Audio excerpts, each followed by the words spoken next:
Southampton's Titanic story starts here. The town that crewed a ship that sailed to disaster, the disaster that became a legend. These are the main 6 people that were involved in the Titanic crew. The main person being Captain Edward John Smith, who was the captain of the Titanic. Then we have Charles, who was Charles Herbert Light-Toller, who was the second officer. We have Walter Francis Fredericks, who was a coal trimmer. We've got Mabel Bennett, who was stewardess first class. And we also have Sidney Sedgenery, steward of the third class. Finally, we have Archie Dewell, who was lookout. White Star Line is one of several passenger shipping companies offering a Southampton-New York service, while the rival firm Cunard offers a fast crossing in ships like the Mauretania. White Star's hallmark is luxury. White Star's Olympic-class liners are the biggest and most comfortable in the world. The first ship in the class, Olympic, sailed from Southampton on her maiden voyage in June 1911. The Titanic follows in April 1912. Titanic's story is Southampton's story. They had almost 897 crew members, of which almost a quarter of them lived in Southampton itself. The crew have been hired to do a range of jobs, from playing waltzes to steering the ship, stoking furnaces to running baths, keeping lookout to serving wine as well. As you can see behind me, this is the entire crew of Southampton. Everyone in the orange is who used to live in Southampton, which means almost 3/4 of the crew was from Southampton city itself. These were the people who live, work and died together on Titanic. As you can see, you can't really see most of the pictures, but they knew where they lived. Any knives or scissors to grind? She loves that 5 o'clock tea. Loves it. As you come into this museum, you get a real feel of what it's like back in the days when Titanic was sailing. You get the exact feel by the noise. They've created a wonderful noise atmosphere that you get as if you were actually in the Titanic in 1912. Southampton life in 1912 begins here. Southampton is a busy working town and an important passenger port. The town centre is busy with workers and shoppers.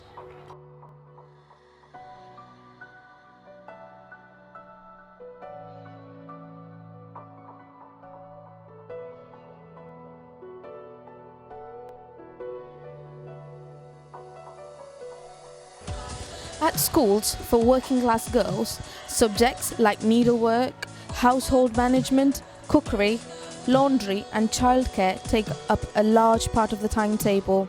The girls are being prepared for a future as mothers and domestic servants. Weights used in Southampton shops and businesses are checked against this official set. The Southampton Cooperative Society has stores in St Mary's Road, Melbourne Street, Woolston and Northam. These are the empty bottles used back in the days from the brewery. The Grand Theatre hosts touring shows like the Scarlet Pimpernel. This medal was issued to people involved in Southampton's coronation celebrations in 1911. Women write the names of their dancing partners on dance cards like these. This is the docker's hook. Cargo arrives at the docks in bales and barrels. Dockers use many different types of specialist handling tools.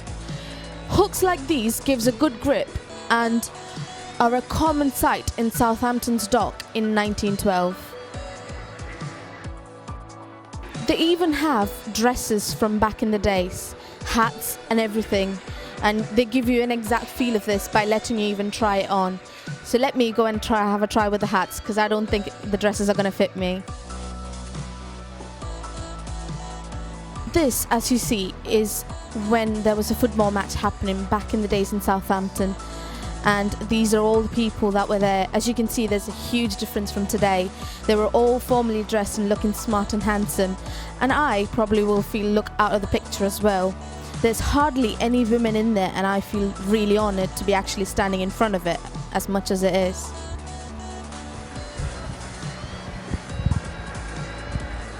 This is the paperweight made out of the exact steel that was used to make Titanic. This leaflet over here outlines White Star's company history and announces the launch of Olympic and Titanic. This, as you can see, is Captain Smith's items that were found during their Titanic. His sword, Captain Smith with Lord Price, his photos, every precious thing that they could find. This here, as you can see, is one of the identical lights used in Titanic, and a photograph of Captain Smith using an identical one. And you can also see the huge chain. This is just a part of it, and this was exactly made to the design as the one that used in Titanic. So you can imagine how huge that would have been if this was just a fragment of it. This little section here shows you everything, such as the clothes brush, a teapot, a discharge book, weight slip, even the pipe that was used to smoke. So every little thing that was precious has been collected from the Titanic, and it shows us a feel of what it was like on the Titanic.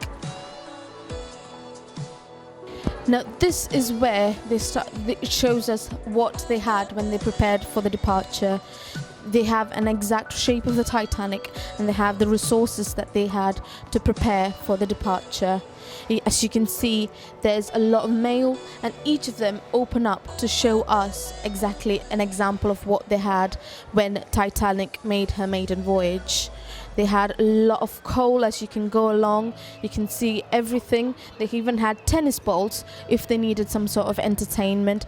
They had locks and keys. They even have screens which show an actual style of what was like in Titanic. As you can see, there is even a breakfast menu that has been saved from the Titanic. Even table manners, the services, plates, knives and forks, everything that they had has been tried to been saved, or at least they've got an example to make you feel what it looked like when the actual Titanic sailed in 1912. They even made sure they had enough entertainment on board. They had a game of cards and an example of what it looks like with the cards. They had bottles of beers, oranges, even a case of rabbit hair, and even they had horse hair as well to go along for the entertainment. Straw hats, everything was supplied for them.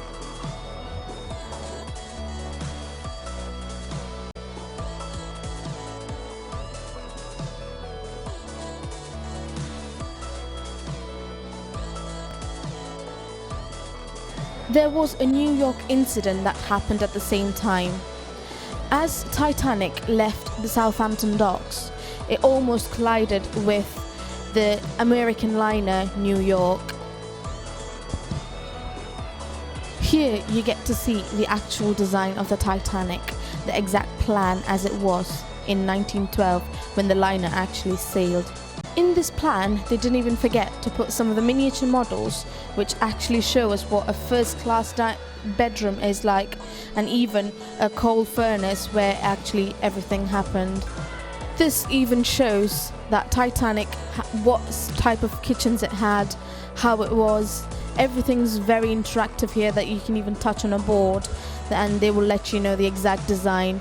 Even shows you how and where the engines were and how it ran, and particularly important people of that particular area, such as the restaurant manager and so on. And there, they didn't even forget to put a boy and a girl there. I guess that's Jack and Rose then, just running away from everybody else.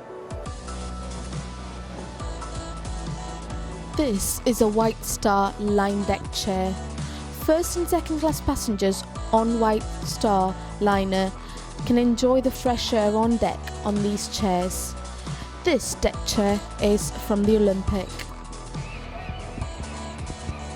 This is a model of a phone that they used to use on the Titanic so that the crew members can keep in touch with their family members.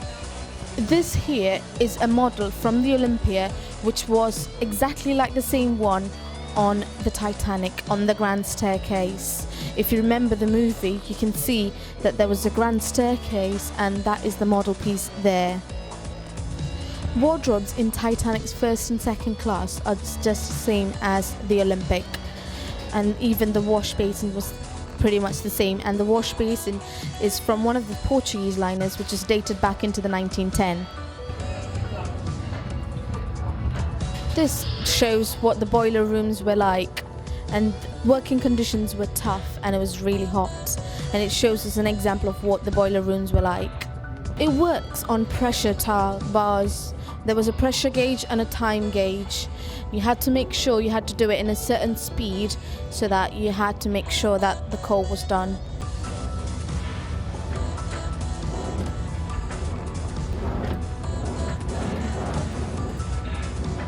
This is hard. This is where they show where the actual communication occurs. They had a telegraphy system, and there were senior telegraphists who used them to send messages and receive messages. And in this museum they've got an interactive style of doing this, just so that they know how to send messages using dots and dashes, which are used by this machine here.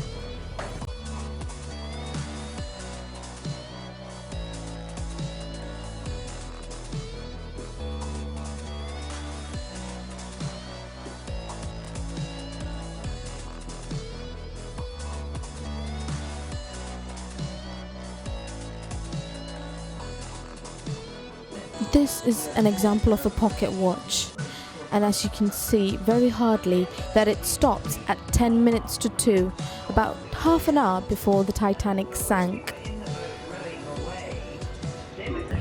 Just before midnight on 14th of April 1912, Titanic hits the iceberg. In less than 3 hours, Titanic sunk, losing over 1,500 lives which were on board on Titanic. The only certain source of news is the offices of the White Star Line. People waited for hours and even days to hear whether their friends and relatives have been saved. The glass tankard is owned by Reginald Lovelace, a junior clerk at the White Star Line office. Southampton hears the news. The news of Titanic's sinking reaches Southampton within hours. It will take many days for those left at home to get the full story. The first news is a notice posted in the window of Southampton Times at 11 a.m. on the morning of April 15th.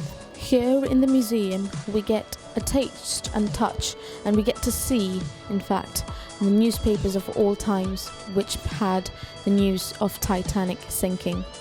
Conclusive news of whether a crew member has lived or died often came from telegrams. When a body was found, personal items were returned to the deceased's family. This included a death certificate, a portrait, sometimes a telegram on the envelope of it, keys, even a letter from the White Star Line was saved.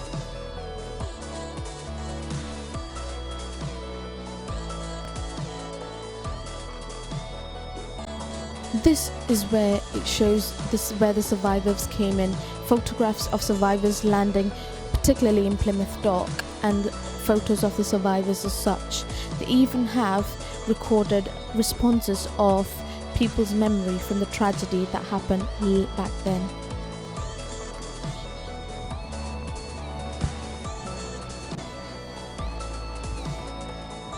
That was one of the local people who actually had memories of the panic that happened when the survivors came in and when the news was out.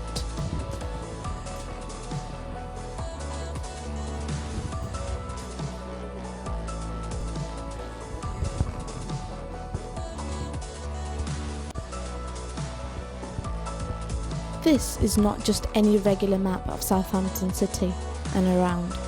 Each red dot marks the address of a Titanic crew member who lost while the ship sank.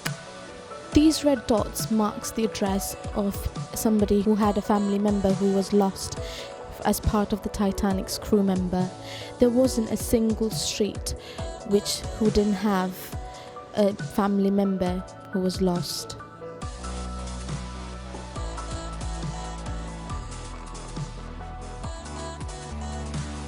This shows how many members of the crew were lost.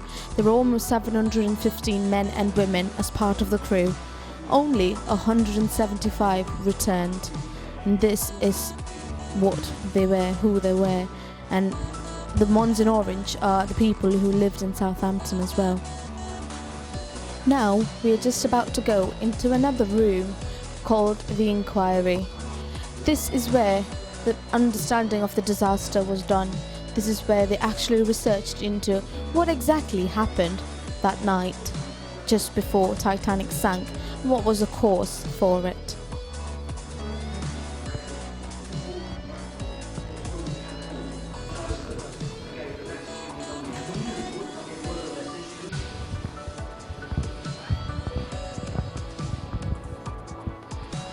The sinking of Titanic was a tragedy, but it led to several improvements in the modern world, and safety improvement was done when they were out in the sea.